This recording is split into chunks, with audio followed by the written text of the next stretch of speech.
बहुत समय पहले की बात है। एक छोटे से गांव में एक गरीब किसान रहता था, जिसका नाम था रामदास। वो इतना गरीब था कि उसके पास खेती के नाम पर बस एक छोटा सा खेत था, जो मुश्किल से 2 वक्त की रोटी उगा पाता। उसके पास एक मरियल बैल था, जो लंगड़ाता हुआ चलता और काम करने में आलसी था। इसके अलावा उसके पास एक बूढ़ी गाय भी थी, जो बहुत कम दूध देती थी। रामदास अपनी इकलौती बेटी कोमल के साथ किसी तरह जीवन गुजार रहा था। रामदास की पत्नी सीता का कुछ समय पहले ही एक गंभीर बीमारी में मृत्यु हो गई थी। सीता की मृत्यु के बाद अब कोमल ही पूरे घर को संभालती थी। वो बेहद सुंदर, होशियार और नम्र स्वभाव की लड़की थी। गांव के सारे लोग उसे प्यार करते थे और रामदास तो उसकी मुस्कान देखकर ही सारे दुख भूल जाता था।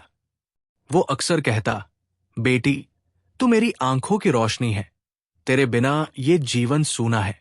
एक दिन रामदास ने अपने मरियल बैल पर कुछ धान की बोरियां ला दी और कोमल से बोला, प्यारी बेटी, मैं बाजार जा रहा हूं। आज फसल की कुछ बोरियां बेचकर शाम तक लौटूंगा। तुम उदास मत होना, घर पर आराम करना और खाना खा लेना। अगर सब बिक गया तो तेरे लिए कोई अच्छी साड़ी या गहना लाऊंगा। कोमल ने चिंता से कहा, बापू, बाजार में ठग बहुत है, सावधान रहना और जल्दी लौट आना। मैं खाना बनाकर आपका इंतजार करूंगी। रामदास ने सहमति जताते हुए कहा, ठीक है बेटी, मैं तुम्हारी बात का ध्यान रखूंगा। इसके बाद रामदास ने बैल को हाँकते हुए बाजार की ओर प्रस्थान किया।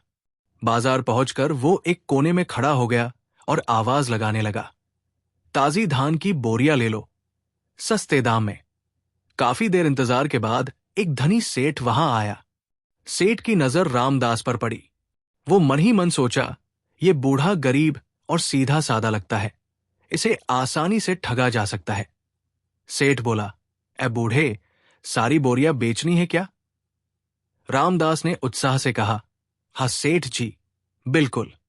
कीमत क्या देंगे? सेठ ने मुस्कुराते हुए कहा, तुम ही बताओ। रामदास ने कहा, 2 चांदी के सिक्के। सेठ हंसते हुए बोला, यह तो बहुत महंगा है, इन सब के लिए एक सिक्का ही काफी है।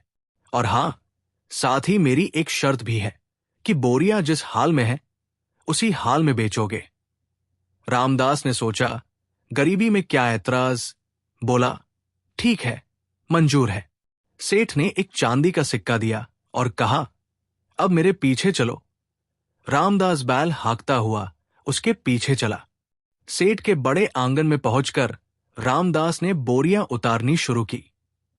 सेठ चिल्लाया, अरे क्या कर रहे हो? रामदास बोला, बोरियां उतार रहा हूं, बैल लेकर जाऊंगा। सेठ हंसकर बोला, अरे बेवकूफ, क्या तुझे सौदे की शर्त याद नहीं जो तूने धान की बोरियां बेचते समय मुझसे मंजूर की थी? रामदास घबराते हुए बोला, कैसी शर्त सेठ जी? मैं कुछ समझा नहीं। मैंने तो आपको एक चांदी के सिक्के के बदले सारी धान की बोरियां बेची हैं। सेठ ने गुस्से में कहा, सारी बोरियां ही नहीं बल्कि एक चांदी के सिक्के के बदले में तूने मुझे अपना बैल भी बेचा है। क्या तूने इस शर्त पर धान की बोरियां बेचना नहीं स्वीकारा था कि बोरियां जिस हालत में है उसी हालत में बेचेगा? क्योंकि सभी धान की बोरियां बैल पर लदी है, इसलिए ये बैल भी मेरा है। तुझे अपनी कीमत मिल चुकी है, इसीलिए इसी वक्त यहां से चलता बन। असल बात समझ में आते ही किसान रोते गिड़गिड़ाने हुए कहने लगा, नहीं सेठ जी, ऐसा मत करिए, मैं बहुत गरीब हूं। लेकिन सेठ ने आस पड़ोस वालों को बुलाया और कहा, देख लो भाइयों इस बूढ़े किसान की चालाकी। पहले सौदा किया और अब मुकर रहा है। लोगों ने सेठ का पक्ष लिया, लेकिन फिर भी किसान बैल छोड़कर जाने को तैयार ही नहीं हो रहा था। लोगों ने सेठ को सुझाव दिया कि इसे मुखिया के पास लेकर चलो। लोगों के कहने पर सेठ ने किसान को मुखिया के पास ले गया, जो कि उसका घनिष्ठ मित्र था, और उसने उसे सारा किस्सा कह सुनाया। सारी बात सुनकर मुखिया ने अपने मित्र के पक्ष में ही फैसला सुनाया। किसान को अपने माल की पूरी कीमत मिल चुकी है और उसने स्वयं ग्राहक की शर्त मानी है, इसलिए दोष उसी का है। अब बैल पर उसका कोई अधिकार नहीं है।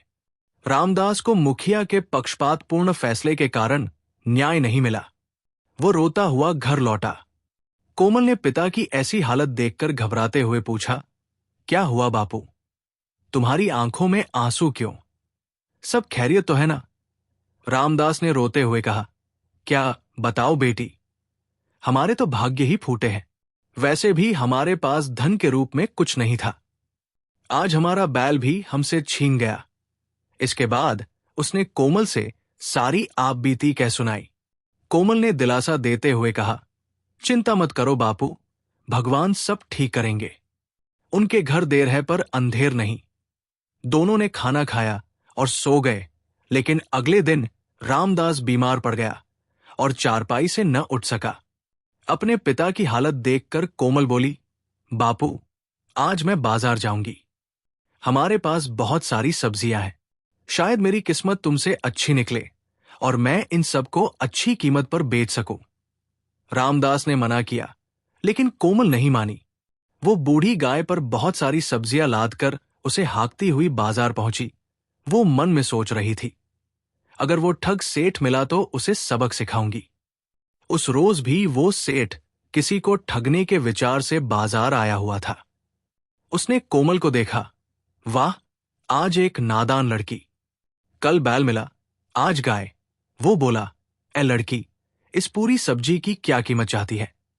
कोमल ने कहा, 3 चांदी के सिक्के। सेठ ने मोलभाव किया और 2 चांदी के सिक्के में बात पक्की हो गई। तभी सेठ ने एक शर्त रखते हुए बोला, लेकिन तुम्हें सब्जियां जिस हालत में हैं उसी हालत में बेचनी होंगी। क्या तुम्हें मंजूर है? सेठ की बात सुनकर चालाक कोमल सोचने लगी, इसका मतलब ये वही बेईमान सेठ है। आज इसकी खैर नहीं, ऐसा बदला लूंगी कि जीवन भर याद रखेगा। सेठ बोला, अरे लड़की, जल्दी जवाब दो, मेरे पास फालतू वक्त नहीं है। कोमल मुस्कुराई और बोली, ठीक है सेठ जी, बेच दूंगी, लेकिन मेरी भी एक शर्त है कि आप भी मुझे पैसे उसी हालत में देंगे जिस हालत में वे होंगे। कोमल की बात सुनकर सेठ ने मन ही मन खुश होते हुए उसकी शर्त मंजूर कर ली। कोमल गाय हाँकती सेठ के घर पहुंची और पूछा, सेठ जी, सब्जियां कहाँ रखूं? इतना सुनते ही सेठ गुस्से में बोला, अरे मूर्ख लड़की, क्या सौदे की शर्त भूल गई? याद नहीं कि मैंने कहा था कि सब्जियां मुझे उसी हालत में चाहिए जिस हालत में है, यानी गाय समेत ही मैंने सब्जियां खरीदी थी, इसलिए तुम्हारी गाय भी अब मेरा है। चलो इस गाय को उस खंभे से बांध दो। कोमल ने चुपचाप गाय को खंभे से बांध दिया और बोली, सेठ जी, लाइए अब मुझे भी मेरी कीमत दीजिए। सेठ ने 2 चांदी के सिक्के देते हुए, ये लो, संभालो सौदे की कीमत। कोमल ने कहा, ठहरिए सेठ जी, आपने मुझसे भी तो ये वादा किया था कि आप पैसे उसी हालत में देंगे जिस हालत में वे होंगे। इस समय वे आपके एक हाथ के साथ है। आता आप सिक्कों के साथ साथ अपना एक हाथ भी मुझे दीजिए, और शर्त और सौदे के मुताबिक आपको ऐसा करना ही होगा। लाइए सिक्कों के साथ अपना एक हाथ भी दीजिए। सेठ गुस्से में बोला, क्या बकवास है लड़की? लड़की तुरंत बोली, सेठ जी, मैं कोई बकवास नहीं कर रही हूं, बल्कि न्याय की बात कर रही हूं। आपको 2 सिक्कों के साथ साथ अपना एक हाथ भी देना होगा, और मैं यहां से अपना हक लेकर ही जाऊंगी। और कोमल जोर जोर से चिल्लाने लगी। कोमल की आवाज सुनकर गांव के बहुत से लोग इकट्ठे हो गए। कोमल ने उन लोगों से सारी कहानी कह सुनाई। लोग ने कोमल की बात से सहमति जताते हुए कहा, हां, हाथ देना पड़ेगा, वरना हम तुम्हें जबरदस्ती मुखिया के पास ले चलेंगे। क्यों भाइयों? मुखिया का नाम सुनते ही सेठ का चेहरा प्रसन्नता से खिल उठा। वो बोला, ठीक है भाइयों, जब आप सबका यही फैसला है तो मैं स्वेच्छा से मुखिया के पास चलने को तैयार हूं। मुझे पूरा विश्वास है कि वे दूध का दूध और पानी का पानी कर देंगे। सभी लोग कोमल और सेठ के साथ मुखिया के पास पहुंचे। मुखिया सेठ का घनिष्ठ मित्र था और इस बात की किसी को खबर नहीं थी। लेकिन वो भी सारा किस्सा सुनकर उलझन में पड़ गया और वो सोचने लगा, अब अपने मित्र की जान इस विपदा से कैसे बचाऊं। यदि मित्र का पक्ष लेता हूं तो सारे लोग मुझे अधर्मी और अन्याय समझेंगे, और ये बात राजा तक पहुंच गई तो फिर मेरी खैर नहीं। थोड़ी देर सोचने के बाद वो बोला, लड़की, हम सारी बात सुनकर इस नतीजे पर पहुंचे हैं कि दोषी ये सेठ ही है और तुम्हारी मांग जायज है। लेकिन बेटी, तुम एक इंसान का हाथ लेकर क्या करोगी? यदि मेरी मानो तो हाथ के बदले जो कुछ सेठ दे रहा है उसके अतिरिक्त 5 चांदी के सिक्के और ले लो। लेकिन कोमल ने इनकार करते हुए कहा, नहीं मुखिया जी, मुझे तो शर्त के मुताबिक इसका एक हाथ ही चाहिए। मुखिया के बहुत देर समझाने के बाद कोमल ने कहा, यदि आप कहते हैं तो मैं 100 सोने के सिक्कों के बदले अपना दावा वापस ले सकती हूं। सेठ ने तुरंत कहा, नहीं नहीं मुखिया जी, मैं इसकी वो मांग स्वीकार नहीं कर सकता, ये कीमत बहुत ज्यादा है। कोमल ने भी दृढ़ता से कहा, यदि ये कीमत इसके एक हाथ से ज्यादा है तो मुझे एक हाथ ही स्वीकार है। कृपया अब देर न करके इसका हाथ काटकर मुझे दिलवाइए। घर में मेरे बूढ़े बापू मेरा इंतजार कर रहे होंगे। बेचारा मुखिया अपने मित्र के बचाव के लिए कुछ नहीं कर पाया। वो मौका ही ऐसा था कि उसे मजबूरन सेठ से कहना पड़ा कि सारा कसूर तुम्हारा है। आत शर्त के मुताबिक तुम अपना हाथ काटकर 2 या फिर 100 सोने के सिक्के, यही हमारा फैसला है। मुखिया का फैसला सुनकर सेठ के पैरों तले जमीन खिसक गई, लेकिन मरता क्या न करता, उसे कोमल द्वारा मांगा गया धन देना ही पड़ा। सिक्के देते समय वो बोला, ये लड़की, तू ये मत समझना कि तू मुझसे ज्यादा अक्लमंद है। कोमल ने चुनौती देते हुए कहा, सेठ जी, सच्चाई तो यही है कि मैं आपसे ज्यादा अक्लमंद हूं। विश्वास ना हो तो आजमा कर देख लो। कोमल की बात सुनकर वो सोचने लगा, वाह, चिड़िया स्वयं ही जाल में फंसने के लिए तैयार है। क्यों न दूसरी चाल चलकर इससे अपनी दी दौलत प्राप्त कर लूं। अगले ही पल सेठ बोल उठा, अरे बेवकूफ लड़की, यदि तुझे अपनी अक्ल पर इतना ही घमंड है तो आ लगा ले शर्त। हम दोनों मुखिया के सामने अपने जीवन का एक अद्भुत और अविश्वसनीय से अविश्वसनीय किस्सा सुनाते हैं, जिसका किस्सा बिल्कुल झूठा लेकिन बेहतर माना जाएगा। वही जीतेगा। मैं 1000 सोने के सिक्के दाव पर लगाता हूं, पर तू अपने 100 सिक्के ही दाव पर लगा सकती है। लेकिन 2 और शर्तें तुम्हें और भी याद रखनी है। एक तो ये कि हम दोनों में से कोई भी एक दूसरे को झूठा नहीं कहेगा। दूसरी ये कि यहां मौजूद किसी भी व्यक्ति ने ये कह दिया कि वो किस्सा सच है तो फौरन वो हारा हुआ माना जाएगा। अब बोल, तू तैयार है? मैं इन दोनों शर्तों पर भी आपसे अक्ल का मुकाबला करने के लिए तैयार हूं। सेठ और कोमल के मुकाबले के बारे में सुनकर मुखिया भी अपने मन की प्रसन्नता को छिपाता हुआ बोल उठा, मैं और प्रजा भी तुम दोनों के बीच फैसला करने को तैयार है। अपना किस्सा सुनाओ। सेठ पहले अपना किस्सा सुनाओ। सेठ ने गर्व से सीना तानकर अपनी कहानी शुरू की। जनाब, एक बार मैंने अपने आंगन में 2 मूंग के दाने फेंके थे, बस 2 दाने। अगले ही दिन उनसे इतने विशाल पेड़ उग आए कि उनकी डालियां बादलों को छूने लगी। एक हफ्ते में पूरा जंगल बन गया, ऐसा घना कि हाथी भी उसमें खो जाए। एक दिन मेरी 50 बकरियां उस जंगल में घुस गई। मैंने ढूंढा, आवाजें दी, लेकिन नामो निशान न मिला। महीनों बाद फसल कटाई का समय आया। मेरे नौकरों ने मूंग काटे, लेकिन फिर भी मेरी खोई हुई बकरियां मुझे नहीं मिली। अपने लिए मन भर चने का आटा पिसवाकर मैंने बाकी चना अच्छे दामों पर बाजार में बेच दिया। इतना मुनाफा हुआ कि बकरियों की कीमत दोगुनी वसूल हो गई। मैंने सोचा, चलो बकरियां गई तो गई। एक शाम मैंने बीवी से कहा, अरे इतना मूंग का आटा पिसवाया, आज तक रोटी नहीं खिलाई। बीवी ने फौरन रोटियां बनाई, गर्मागर्म सरसों का साग के साथ। मैंने 2 निवाले खाए ही थे कि अचानक मेरे मुंह से मैं की आवाज आने लगी। घबराहट में मैंने देखा, एक बकरी मेरे मुंह से कूदकर बाहर आई। फिर दूसरी, तीसरी, पलक झपकते 50 बकरियां मेरे सामने दौड़ने लगी। सबकी सब इतनी मोटी ताजी कि लगता था जैसे हाथी के बच्चे हों। बस यही मेरा किस्सा खत्म हुआ। अब आप ये बताएं कि मेरा किस्सा कैसा रहा।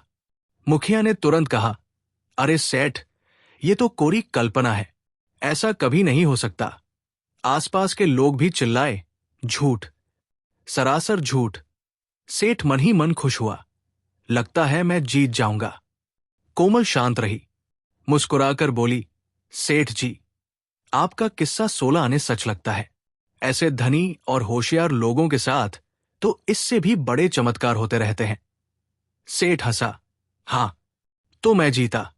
लाओ मेरे 100 सोने के सिक्के। कोमल बोली, रुकिए, पहले मेरा किस्सा सुन लीजिए, तब फैसला होगा। कोमल ने गहरी सांस ली और शुरू किया।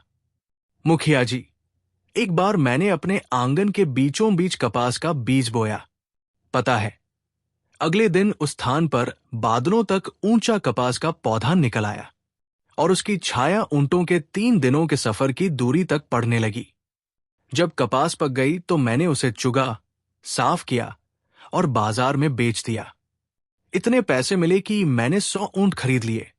हर ऊंट पर रेशमी कपड़े, सोने चांदी के गहने लादे। मैंने अपने बड़े भाई को कहा, भैया, इन्हें लेकर शहर जाओ, व्यापार करो। भाई चला गया। 5 साल बीत गए, कोई खबर नहीं। फिर एक दिन उड़ती खबर आई कि रास्ते में एक सफेद दाढ़ी वाले ठग ने उसे लूट कर मार डाला।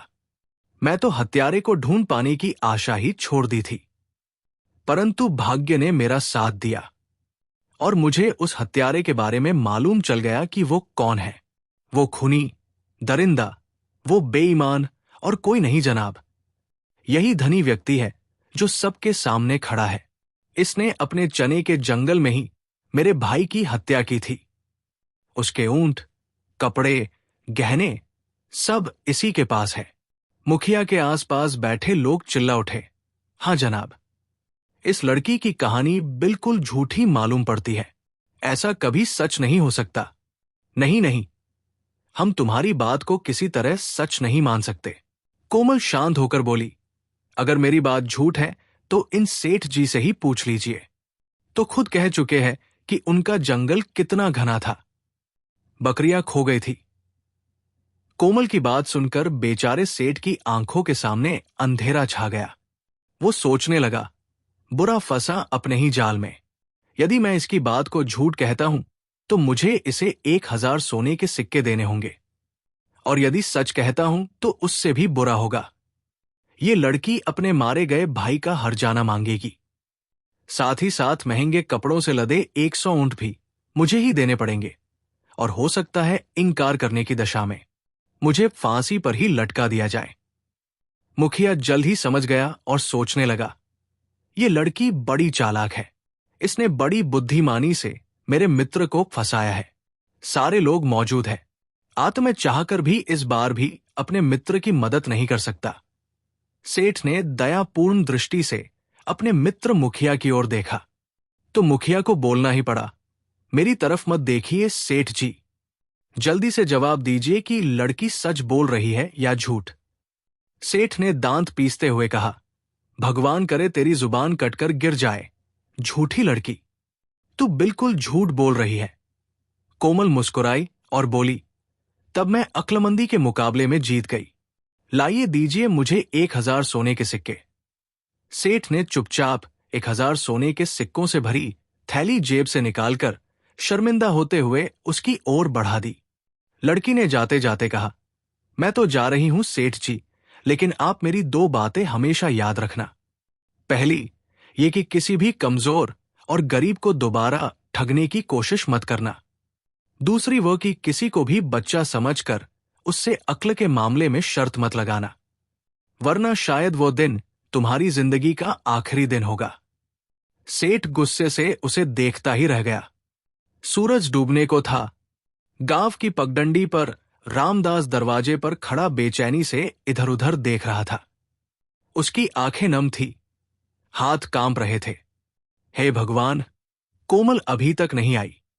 कहीं उस मरियल गाय के साथ भी वही न हो गया जो मेरे साथ हुआ। मैंने उसे अकेले क्यों भेजा? मेरी मति मारी गई थी। उसने हाथ जोड़कर प्रार्थना की। तभी दूर से एक परिचित आवाज आई, बापू। रामदास ने सिर उठाया। कोमल आ रही थी, हाथ में भारी थैली लिए, चेहरा चमकता हुआ, लेकिन गाय साथ नहीं थी। रामदास का दिल धक से रह गया। वो दौड़ा, बेटी, गाय कहाँ है? तुझ पर कोई मुसीबत तो नहीं आई? कोमल ने मुस्कुराते हुए पिता को गले लगाया, फिर थैली खोलकर सामने रख दी। सोने के सिक्कों की चमक देखकर रामदास की आंखें चौड़ी हो गई। कोमल ने कहा, बापू, ये लो 1000 सोने के सिक्के।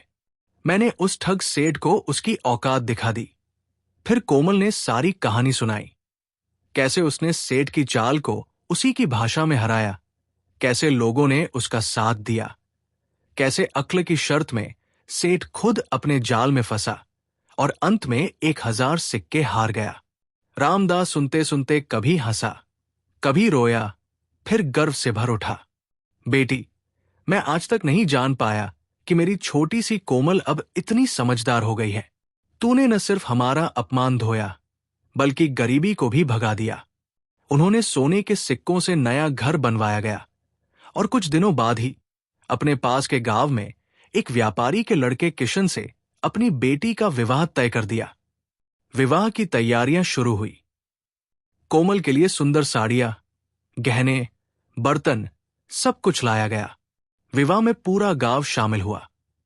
विवाह के बाद कोमल आनंद पूर्वक अपने पति के साथ रहने लगी। वहां भी उसकी बुद्धि, सुंदरता और नम्रता ने सबको मोह लिया। कोमल अक्सर अपने पिता से मिलने आती, उनके लिए फल, कपड़े, दवाइयां लाती। इधर रामदास ने भी उन पैसों से लोगों की मदद की और खुशी खुशी अपना बचा हुआ जीवन व्यतीत किया। दोस्तों, अगर कहानी थोड़ी भी अच्छी लगी हो तो वीडियो को लाइक और चैनल को सब्सक्राइब जरूर करें। और साथ ही इस कहानी से आपने क्या सीखा, हमें कमेंट में जरूर बताएं। आप सभी के प्यार भरे कमेंट्स का दिल से शुक्रिया। मिलते हैं एक और अगली कहानी में। तब तक के लिए बाय बाय, टेक केयर।